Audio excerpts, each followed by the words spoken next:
Hola, muy buenas tardes a todos. Espero que estén disfrutando de esta edición de Unitox Perú. Mi nombre es Cecilia Pastorino, soy Security Researcher en ESET Latinoamérica y hoy les traigo una charla sobre dispositivos inteligentes y el análisis de la seguridad de algunos de estos dispositivos para ver cuáles son las fallas más comunes, qué podría pasar si ustedes deciden tener una casa inteligente y qué consideraciones deberían de tener. Así que bueno, sin mucho más preámbulo, vamos a empezar justamente a hablar de esto, de dispositivos IoT, de Internet de las cosas, de equipos que se conectan a Internet. Y me imagino que lo primero que piensan es en un Smart TV, en una lámpara, en un enchufe. Y la verdad es que hoy en día la variedad de dispositivos IoT que existen en el mercado es infinita.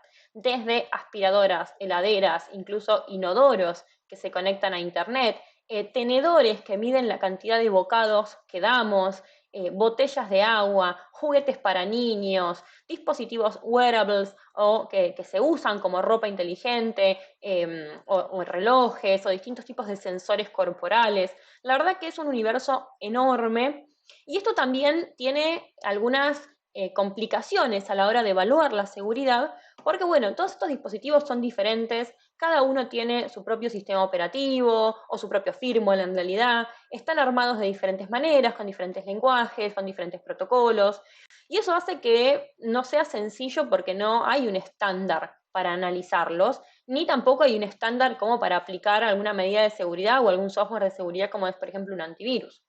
Entonces, nada, me resultan muy interesantes estos dispositivos por eso, porque cada uno es diferente y lamentablemente también muchos de ellos vienen con fallas de seguridad porque los fabricantes no son originalmente empresas de tecnología, sino que son empresas que se dedican a otra cosa y incorporaron la tecnología en sus dispositivos. Y a veces las cuestiones de seguridad sabemos que quedan para lo último. Así que la idea en esta charla es poder analizar algunos de esos dispositivos que teníamos en el laboratorio de SET Latinoamérica y poder compartirles a ustedes qué es lo que podría pasar si un atacante tomara el control de algunos dispositivos en la casa de una persona. Así que para eso vamos a empezar a imaginándolos una casa inteligente. ¿Cómo se imaginan ustedes su casa inteligente? Bueno, yo imagino que muchos de ustedes estarán pensando en una casa futurista, moderna, donde por ahí hay un Smart TV, un equipo de música, un termostato que se conecta con el teléfono para controlar la temperatura, luces, enchufes inteligentes, por ahí alguna cafetera para hacer el café, como les decía recién, aspiradora, heladera, ¿sí? Todo tipo de dispositivos que el usuario controla desde algún equipo central, como es un teléfono móvil o una tablet, ¿sí? Ahora, esta casa futurista que ustedes se imaginan así tan moderna y tan linda, si la vemos desde lo que son los ojos de un atacante, ¿sí? Se va a ver un poquito diferente. Y en este caso, lo que vamos a ver desde la cara del atacante es la casa, digamos, como si fuera un escaneo de red. ¿Sí? Todos conocerán el protocolo o la aplicación EDMAC, perdón, utilizada justamente para hacer escaneos de red y es lo primero que haría un atacante para tratar de descubrir o encontrar estos dispositivos en la red Wi-Fi, por ejemplo, de su vecino. A los fines prácticos de esta charla y de estas demostraciones, vamos a hacer de cuenta que el atacante ya tiene acceso a la red Wi-Fi del usuario. En este caso vamos a poner una historia que va a ser de nuestro amigo Truman, que tiene una casa inteligente con un montón de dispositivos y, bueno, como sabrán, Truman es bastante propenso a que lo espíen y a que sigan su vida a través de cámaras. Entonces, en este caso, lo que va a hacer este atacante, digamos el vecino de Truman, es de alguna manera espiarlo, monitorearlo a través de los dispositivos inteligentes que tiene Truman en su casa. Y como bien les decía, lo más fácil es hacerlo desde la red Wi-Fi de Truman. ¿Sí? Y el atacante va a poder encontrar en este caso distintos equipos. Vemos ahí un equipo Nvidia, un equipo TP-Link, una marca china que más adelante les voy a contar qué es, y un equipo de Google. Estos son los equipos que vamos a ver a lo largo de esta charla. Y como les digo, el atacante en este caso va a tener acceso o va a haber vulnerado de alguna manera la red Wi-Fi de Truman. Pero no hace falta que el atacante sea necesariamente el vecino. La realidad es que hoy en día muchísimas redes Wi-Fi son inseguras, ya sea porque cualquiera con alcance a la red puede descubrir la clave, o bien porque muchas veces los routers hogareños quedan publicados a Internet, las interfaces de administración quedan publicadas a Internet y son relativamente fáciles de encontrar. ¿Sí? Por ejemplo, haciendo una búsqueda en Shodan, en este caso yo la hice en Argentina, encontré más de 24.000 routers con interfaz de administración pública en Internet. ¿Sí? Y muchos de estos equipos tenían protocolos inseguros, como por ejemplo el protocolo Telnet, que sabemos que puede ser fácilmente vulnerable.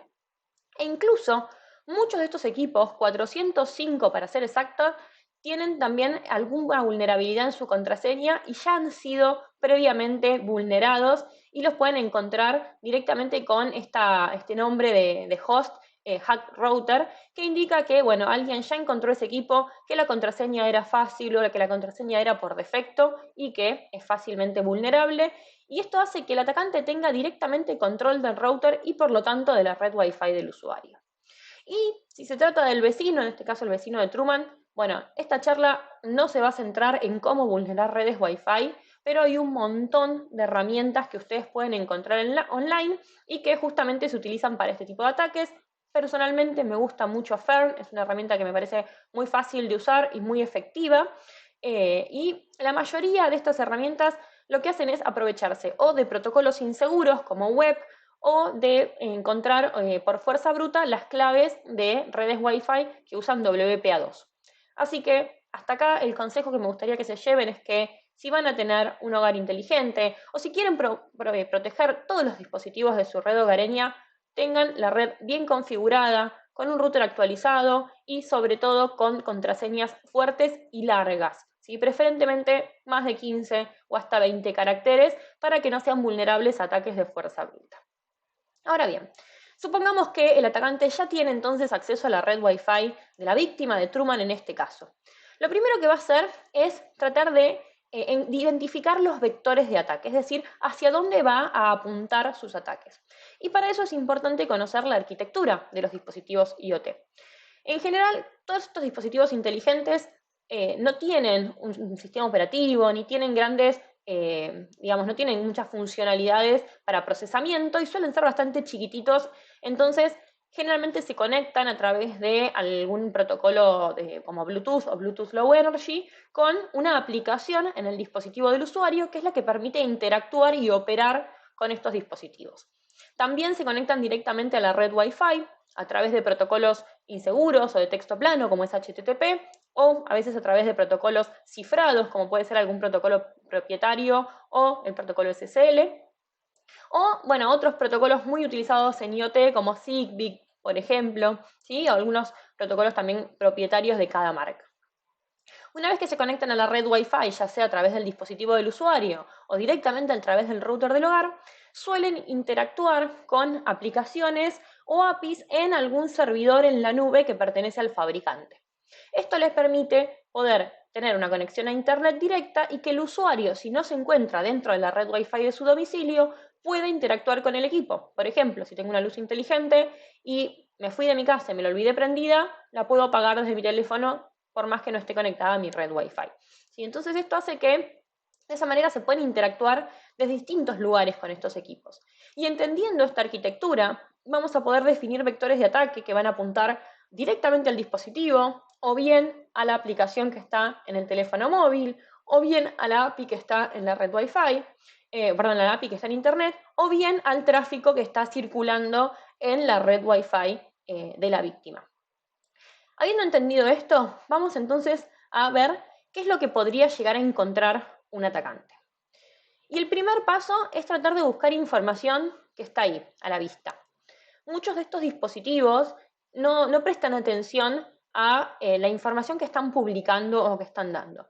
Y por ahí a simple vista puede ser información que no nos parezca importante o sensible, pero si un atacante la obtiene, la puede utilizar para saber, por ejemplo, el modelo del dispositivo, para saber si es un modelo que está actualizado o no, para encontrar archivos de configuración, que a veces hasta pueden tener usuarios y contraseñas, para encontrar metadatos con algún tipo de dato que nos sirva, por ejemplo, para entender alguna configuración o saber algún valor particular del equipo, ¿sí? O muchas veces protocolos que no están cifrados y que envían información en texto plano, que puede ser sí información sensible como fotos, usuarios, contraseñas, etc. Así que en el primer paso el atacante lo que va a hacer es tratar de buscar este tipo de información y poder identificar estos equipos. Vamos a ver un ejemplo con la casa de Truman. Tenemos entonces un escaneo de Nmap donde vemos que hay un equipo que pertenece a Google por la MAC address y tiene dos puertos. Por un lado tiene el puerto HTTP, con el puerto 8008 con el protocolo HTTP, que si lo buscamos en internet corresponde a una API que tiene Google Home, todos los dispositivos para el hogar inteligentes de Google, que se utiliza para que el dispositivo se conecte o pueda recibir peticiones de otros equipos IoT conectados en el hogar. Y de esa manera, a través de esa API, poder interactuar con otros equipos de la misma red Wi-Fi. Fíjense que es un puerto que trabaja directamente con el protocolo HTTP. Y si ustedes buscan en la documentación que está pública en Google, van a encontrar todas las peticiones GET y POST que maneja esta API de Google Home. Es decir, toda la documentación para poder interactuar con este puerto y con estos dispositivos está pública en la documentación de Google. Luego tenemos el puerto 8009, ¿sí? Que sí utiliza un protocolo cifrado, que es el SSL, y que sí se utiliza para que el dispositivo se conecte a Internet e interactúe con los servidores de Google. Como les decía, esta API está en los dispositivos de Google utilizados para el hogar, como pueden ser un asistente de voz o el Google Chromecast. Entonces, ¿qué me permite esta API? Bueno, por ejemplo, haciéndole una solicitud de Eureka Info, lo que voy a obtener es la información del dispositivo. Si esto lo vemos con ojos de un atacante, bueno, el atacante podría saber, por ejemplo, en este caso, que se trata de un Google Mini, es decir, de un asistente de voz. Y además podría saber cuál es la versión exacta que tiene el firmware de ese equipo. Y si esa versión no está actualizada, ¿sí? El atacante podría llegar a saber si el equipo es vulnerable a algún fallo de seguridad ya descubierto, que ya esté público. ¿Sí? Y esto pasa en muchos otros dispositivos IoT también. ¿Sí? Muchas veces poder saber la versión de un sistema operativo, de un firmware, nos va a dar una idea de qué equipo tenemos del otro lado, si está actualizado, si no, ¿sí? Cómo es su interfaz, etc. Pero a esta API se le pueden preguntar un montón de otras cosas. Por ejemplo, se le pueden preguntar a qué red está conectado ese equipo, si está conectado por Bluetooth. Se le puede pedir que se conecte por Bluetooth a otro dispositivo. Se pueden obtener las notificaciones o los recordatorios que tenga ese asistente de voz configurado. Y también se le pueden preguntar, por ejemplo, cuáles son las alarmas que tiene configuradas para despertar al usuario. En este caso, en el caso de Truman, vemos que hay dos alarmas configuradas. Una a las 7 de la mañana y otra a las 7:10 de la mañana. Es decir que Truman es de los míos, de esas personas que le gusta dormir 10 minutitos más. Y si me pongo a pensar, ¿cómo sería para mí una alarma inteligente que logre despertarme a la mañana? Bueno, yo más bien me imagino algo así. Creo que varios de ustedes van a querer la misma alarma. Bueno, entonces, tenemos ya información del primer dispositivo, que es un asistente de voz, que uno diría, bueno, pero ¿de qué me sirve o de qué le sirve al atacante saber que tiene un asistente de voz, saber a qué hora se despierta Truman? Es información que va a ir juntando, que por ahí el día de mañana se puede utilizar en algún tipo de ataque de ingeniería social, ¿sí? Vamos a ir viendo al final qué se va haciendo con todo esto. Siguiente paso que va a hacer este atacante es tratar de hacer un reversing o analizar el código fuente de las aplicaciones que administran o manejan los dispositivos del hogar, ¿sí? O bien analizar el código fuente del firmware de estos dispositivos. Este paso es bastante tedioso, ¿sí? Hace falta tener algunos conocimientos de reversing y poder entender un poco el código, pero tiene muchas ventajas. Por ejemplo, la aplicación, generalmente para la app mobile, es muy fácil de obtener. Muchas veces no hace falta comprar el dispositivo o tener físicamente el dispositivo. Simplemente te conectas a App Store, a Google Play y descargas la aplicación. Y por lo menos en lo que son aplicaciones de Android, realmente es muy fácil hacer un reversing de la aplicación y obtener el código en texto plano con aplicaciones como por ejemplo Yandex, ¿sí? Y muchas de esas aplicaciones no están ofuscadas, con lo cual son relativamente fáciles de leer. Una vez que tenemos el código, podemos encontrar varias vulnerabilidades, ¿sí? Podemos ver si hay alguna función que no esté bien programada, que no esté bien configurada. Podemos hacer capturas de paquetes, ¿sí? Desde algún emulador. Podemos ver si hay algún link a algún servidor desde el cual se descargue algún archivo o alguna actualización o alguna cosa. Podemos ver información de funciones de cifrados. Podemos llegar a encontrar algún usuario y contraseña que esté hardcodeado. ¿Sí? Entonces hay mucha información que está justamente en las apps que controlan estos dispositivos. Volvamos entonces al ejemplo de Truman. Y vemos que Truman tiene este otro dispositivo, que en este caso es un equipo TP-Link. ¿Sí? Según el firmware no, según la MAC address, se trata de un equipo TP-Link. Y si se fijan, hay un puerto 80 con un servicio HTTP, que si bien no tiene tráfico en ese puerto cuando empezamos a analizar el tráfico del dispositivo, sí nos da una idea de saber qué equipo se trata. Y en este caso, fíjense que lo que responde ese puerto HTTP cuando se intenta averiguar de qué equipo se trata, es que es un TP-Link Smart Plug, ¿sí? Es decir, este enchufecito que ustedes ven acá.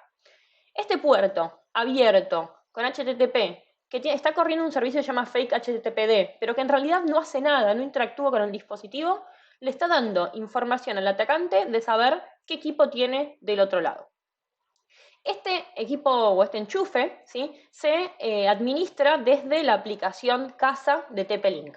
Esta aplicación es estándar de TP-Link, administra varios equipos y se comunica con el enchufe a través del puerto 9999 con un protocolo propietario de TP-Link que se llama TCP-RUPT, ¿sí? Como ven ahí. Ese protocolo viene, digamos, codificado, cifrado, si quieren. Es decir, que cuando lo empezamos a snifear no vamos a entender nada, ni vamos a poder leerlo a simple vista. Pero, si tomamos la aplicación casa, descargamos el APK y lo pasamos por alguna herramienta como por ejemplo Yadax, lo que vamos a obtener es el código fuente de esta aplicación. Como pueden ver, el código fuente es sumamente legible, ¿sí? Vamos a encontrar el Android Manifest, vamos a encontrar las diferentes funciones, vamos a poder explorar ese código, ¿sí? Y si empezamos a buscar las funciones de encriptar, desencriptar, codificar, decodificar, vamos a dar justamente con estas dos funciones que codifican y decodifican el tráfico entre el enchufe y la aplicación casa. Vamos a verlo con un poquito más de zoom. Fíjense, ahí tenemos las funciones que codifican y decodifican el tráfico. Y si se fijan, básicamente lo que está haciendo es un tipo de cifrado, codificación, bueno, sí, cifrado, que se llama cifrado de autoclave, ¿sí? Que básicamente lo que hace es incorporar distintos bytes del texto a cifrar dentro de la clave. Entonces, toma el primer byte del texto, lo usa como clave, lo cifra o sorea con el siguiente byte, toma ese resultado, lo cifra con el siguiente, lo sorea con el siguiente y así sucesivamente. El problema es que al inicio, ¿sí? Utiliza un seed o un vector de inicialización que está hardcodeado en el valor 85 o menos 85, como lo ven ahí. Esto hace que, digamos, toda esa cadena siempre parta de la misma base. Y si nosotros sabemos esto y tenemos esta función para codificar y decodificar, podemos aplicarla tranquilamente a cualquier tráfico o cualquier paquete que hayamos interceptado del enchufe y decodificarlo de manera sencilla, ¿sí? Porque las claves las tenemos en el propio texto plano y porque ese vector de inicialización está hardcodeado. Entonces, ¿qué es lo que puede hacer el atacante acá? Bueno, puede justamente tomar esta función de decodificación y decodificación y aplicarla a el tráfico que viene capturando de este enchufe, ¿sí? El tráfico que va del enchufe a la aplicación casa. En este caso lo que tenemos es una captura de Wireshark con el tráfico del enchufe, a la cual se le aplicó lo que es un dissector, ¿sí? El dissector son funciones de Wireshark o, digamos, scripts que se configuran en Wireshark y que le aplican algún tipo de fórmula o de función al tráfico. Y en este caso lo que se hizo fue decodificar todo el tráfico que estaba yendo al puerto 9999 del enchufe. Entonces, ese tráfico que originalmente era imposible de leer y estaba cifrado, lo vemos en texto plano y encontramos que está formado por diferentes requests en JSON y diferentes respuestas también en JSON. ¿Qué problema tiene acá el enchufe, además de utilizar esta forma de cifrado? Que la única validación que hace el enchufe a la hora de reaccionar es que los paquetes que reciba estén cifrados con esta función. No hay ningún tipo de autenticación, no hay ningún tipo de verificación de qué dispositivo lo está controlando. Si el enchufe recibe un paquete que está cifrado con esta función, automáticamente responde y lo toma como válido. Entonces, ¿qué es lo que puede hacer un atacante? Bueno, puede crearse un pequeño script, ¿sí?, en Python, que cada vez que quiera enviarle un comando al enchufe, lo cifre con la función encode que vimos antes, y cada vez que reciba un paquete o una respuesta de ese enchufe, la decodifique con la función decode que vimos antes. Y como toda esa información está en formato JSON una vez decodificada, podemos entenderla de manera sencilla. Por ejemplo, lo que vemos en pantalla es una petición, primero preguntándole o queriendo obtener info del equipo, y ahí vemos que el enchufe responde con el usuario o el mail del usuario con el cual está logueada esa aplicación, ¿sí?, quién está registrado en la aplicación. Entonces el atacante acá ya tiene el mail, en este caso de Truman. Después, si el atacante le pregunta, en este caso, más información o get system info, lo que va a obtener es la ubicación exacta donde está ese enchufe, ¿sí? En este caso, bueno, en las oficinas de SET, que es donde estuvimos haciendo las pruebas. Y de esta misma manera se pueden empezar a enviar comandos al enchufe, que es lo que vamos a ver en el siguiente video. Fíjense que en este caso tenemos, bueno, el enchufe de fondo, lo tenemos ahí a Truman, tenemos esa luz enchufada en el enchufe para poder hacer estas pruebas, y vemos el dispositivo o el teléfono que lo controla, en el cual no estamos tocando absolutamente nada, y en la consola negra van a ver lo que es la máquina del atacante, y fíjense cómo se le mandan directamente los comandos de encender y apagar la luz, ¿sí? O encender en este caso y apagar el enchufe. Y el enchufe se prende y se apaga. Ahora, fíjense que también tiene otras configuraciones el enchufe, como es, por ejemplo, horario de encendido, horario de apagado, ¿sí? Y esto también puede ser modificado por el atacante. Puede, por ejemplo, consultar cuáles son los horarios de encendido y apagado y modificar estos valores y cambiar, por ejemplo, el horario en que se enciende o se apaga ese enchufe. Lo cual por ahí con una luz no tiene mucho sentido.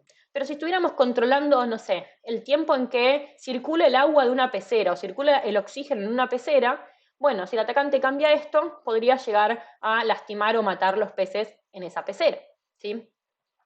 Y fíjense que también, bueno, ahí vemos también otros horarios programados, ahí vimos cómo lo cambió de las 8 de las 7 de la mañana a las 14 horas.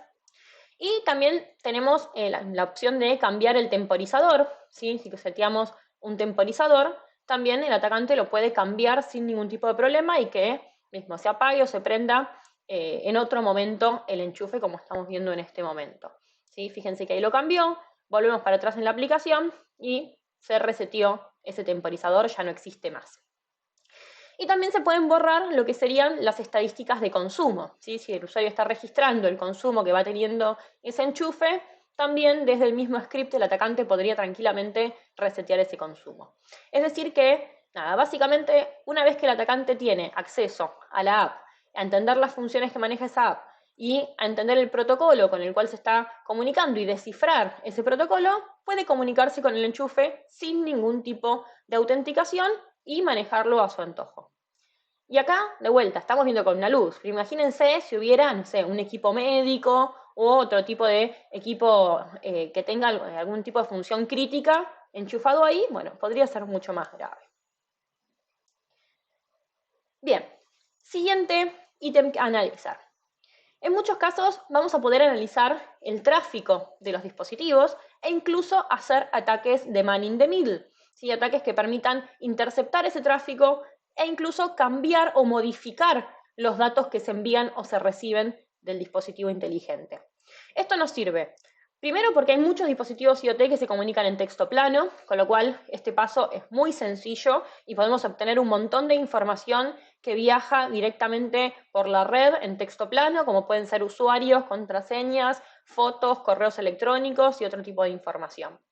Se puede encontrar también peticiones o respuestas que recibe el equipo con incluso algún tipo de archivo, como por ejemplo alguna actualización de firmware.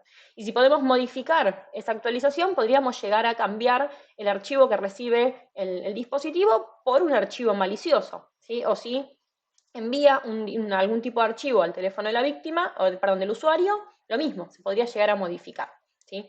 Y se pueden encontrar también datos de, por ejemplo, cuál es el servidor o cuál es la API a la cual se está conectando, dónde está el servidor del fabricante, qué tipo de datos recibe, etc. Entonces, lo que vamos a ver en el siguiente ejemplo es qué pasa con este tráfico y de qué manera un atacante lo puede aprovechar.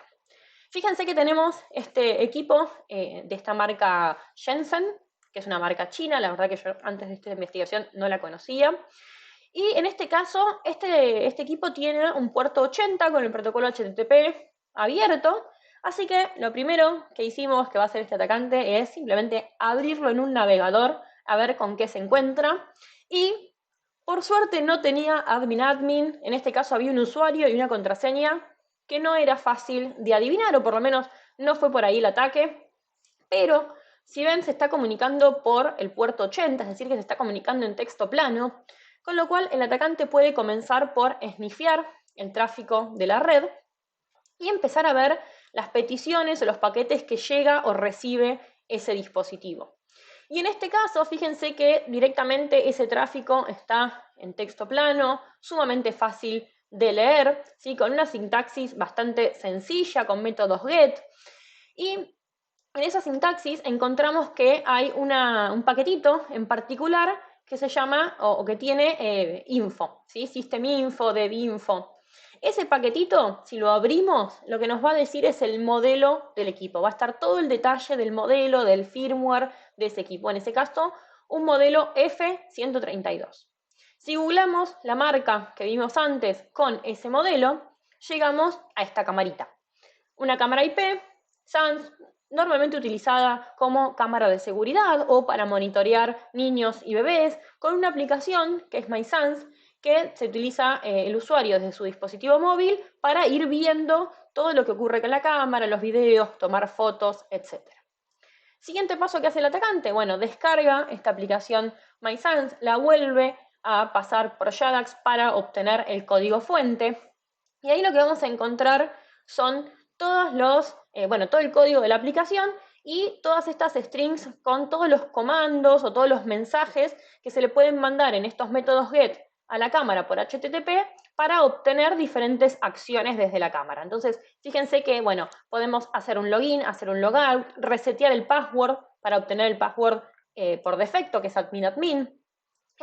Se pueden, bueno, fíjense, son un montón, sacar una foto, prender el micrófono, apagar el micrófono, grabar un video, bueno, get snapshot para tomar una foto, un montón de opciones, ¿sí?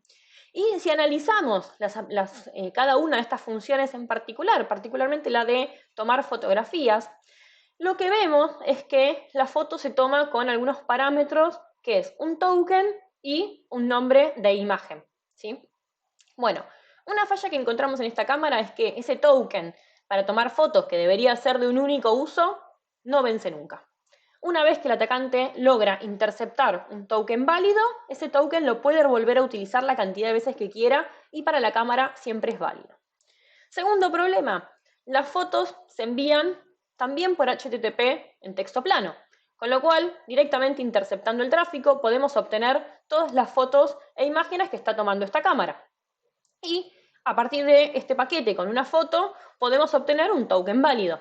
Entonces, siguiente paso, ¿qué es lo que puede hacer acá el atacante? Bueno, puede armarse un pequeño script, como el que vamos a ver en la siguiente demo, que se conecte directamente a la cámara y que utilice estos mensajes con el método get para enviarle diferentes comandos a la cámara. En este caso, lo primero que vamos a hacer es moverla para explorar toda la habitación, para ver qué es lo que hay, ¿sí? Hasta poder dar con, en este caso, Truman. Fíjense que ahí lo tenemos atrás a Truman en su casa, así que vamos moviendo la cámara hasta más o menos dar con Truman.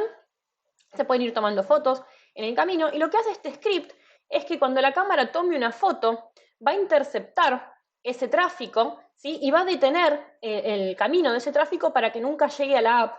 y el usuario nunca se dé cuenta de que la cámara le tomó esa foto. Entonces fíjense cómo ahí la cámara toma la foto, el script intercepta esa foto y esa foto nunca llega a la aplicación del usuario de forma tal que el usuario no se da cuenta que está siendo espiado, ¿sí?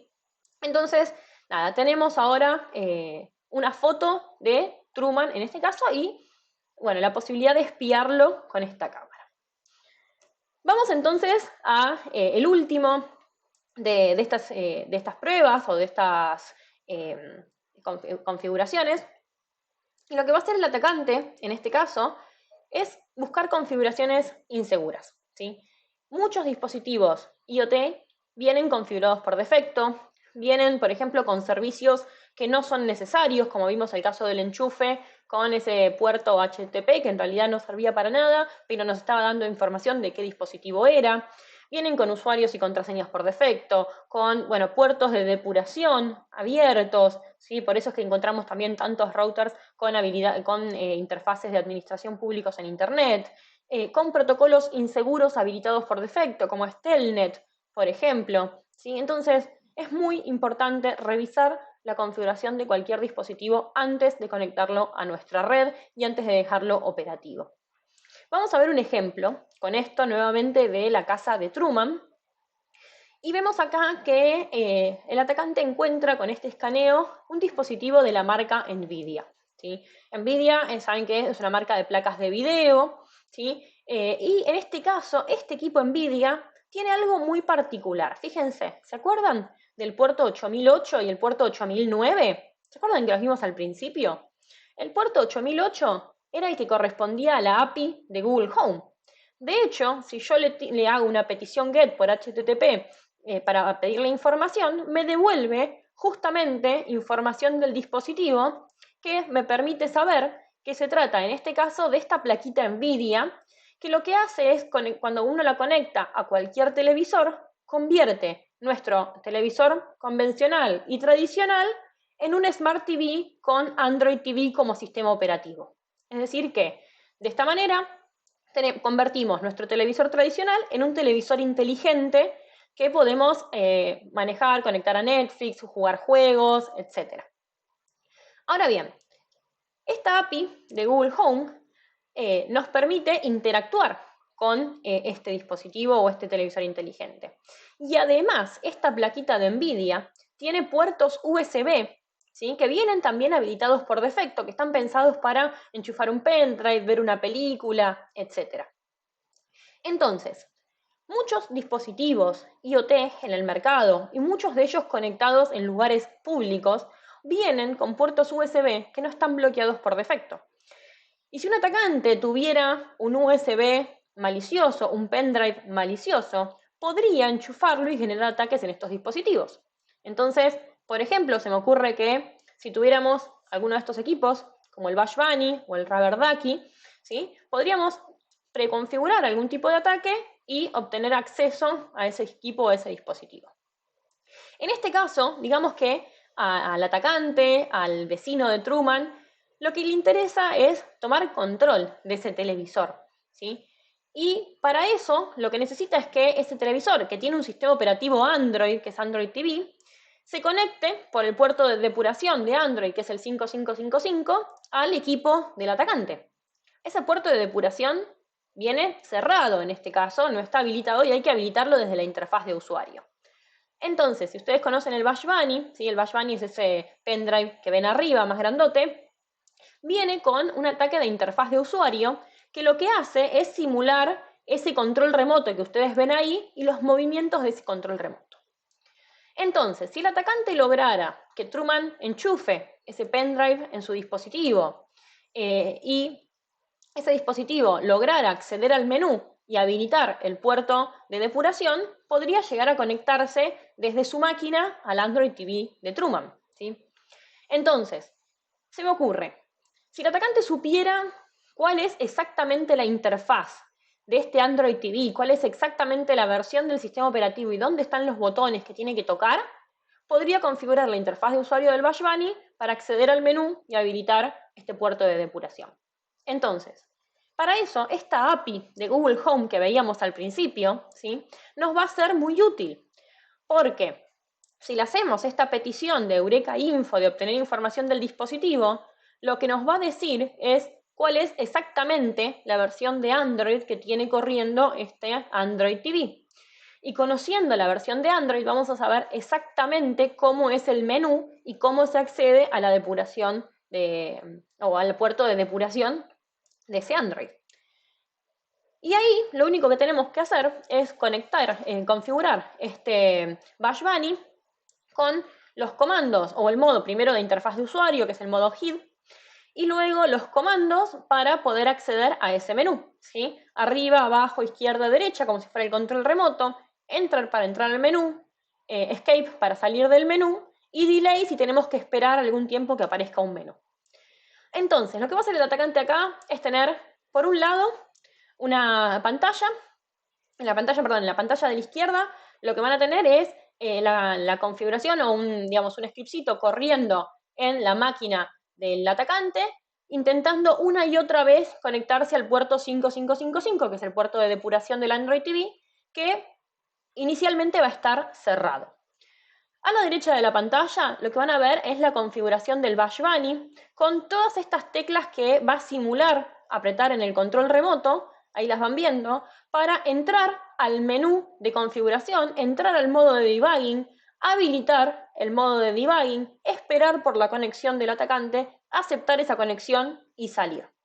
Todo esto tiene que estar oculto para que el atacante no lo vea. Con lo cual lo podemos configurar en el Bash Bunny y arriba meterle un video de alguna película favorita de Truman. Así cuando Truman recibe ese pendrive de algún amigo o del vecino con alguna película o algún video que quiere ver, mientras Truman ve el video, por detrás se van a estar ejecutando todos estos comandos, ¿sí? O bien si el vecino le va a pedir, no sé, una tacita de azúcar y mientras Truman va a buscar el azúcar, simplemente tiene que conectar este pendrive y esperar que actúe y van a ver que realmente esto es muy, muy rápido. Así que vamos a ver el video con esta última demo y fíjense, ahí va a correr el video. Como les dije, abajo en la consolita tenemos la máquina del atacante, va a estar corriendo este script que lo que va a estar haciendo es intentar conectarse permanentemente al puerto de depuración, de debugging. Y fíjense que ahí cuando enchufamos el Bash Bunny, enseguida empieza a correr, y ahí va a ir accediendo al menú, ahí empieza a correr, y fíjense, esto es automático, nadie está tocando nada, empieza a navegar por el menú, entra, haciendo varios clics en la parte de depuración, habilita la depuración de red, la conexión a través de la red, acepta la conexión desde la máquina del atacante, sale del menú y se terminó el ataque. ¿Sí? En menos de 30 segundos de haber conectado este Bash Bunny a la placa, el atacante tiene acceso por el puerto de debugging a este Android.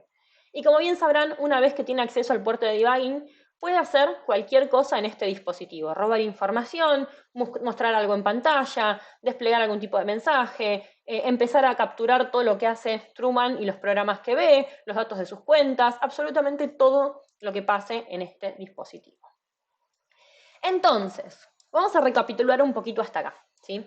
El atacante encontró varios equipos conectados en la casa de Truman, encontró primero un asistente de voz, del cual obtuvo las alarmas, la hora en la que se despierta Truman, que le gusta dormir 10 minutitos más. Luego le vulneró un enchufe que tenía Truman, que no tenía ningún tipo de autenticación y que le permitió al atacante poder enviar comandos para encender y apagar ese enchufe, ¿sí? La luz que estaba en este caso conectada. Luego tuvo acceso a su cámara, ¿sí? Que utiliza un protocolo en texto plano y que tampoco tiene ningún tipo de autenticación y recibe directamente comandos a través de ese puerto y envía fotos también en texto plano, así que interceptando justamente ese tráfico, el atacante pudo obtener una foto y espiar a Truman desde su cámara. Y finalmente con este Bash Bunny logró habilitar la depuración de su Android TV y tener una conexión remota directamente con el televisor de Truman. Así que, ¿qué podría hacer el atacante con toda esta información? Bueno, vamos a ver en la última demo. Y fíjense, lo que va a hacer acá el atacante es instalar ni más ni menos que una especie de ransomware, ¿sí? En este caso en el Smart TV de Truman. Y fíjense que, bueno, ahí va a instalar este ransomware.apk, ahí se instaló, y lo que va a hacer ahora es ejecutar este ransomware APK en el televisor de Truman, y ahí está, aparece, fíjense, la foto de Truman y un mensajito que dice: hola, Truman víctima, bueno, el mail de Truman, me tenés adentro de tu casa, tengo tus contraseñas, bueno, mentira, pero Truman no lo sabe, te estoy observando, te grabé, mirá, acá tenés una foto de tu cámara, sé que te levantás todos los días a las 7 de la mañana, bueno, que te gusta dormir 10 minutos más. ¿Querés ver una prueba de que es cierto que estoy en tu casa? Y cuando Truman agarra su control remoto y aprieta en la televisión el botón que dice quiero una prueba, lo que ocurre es que se enciende y se apaga la lámpara que tiene en el living de su casa.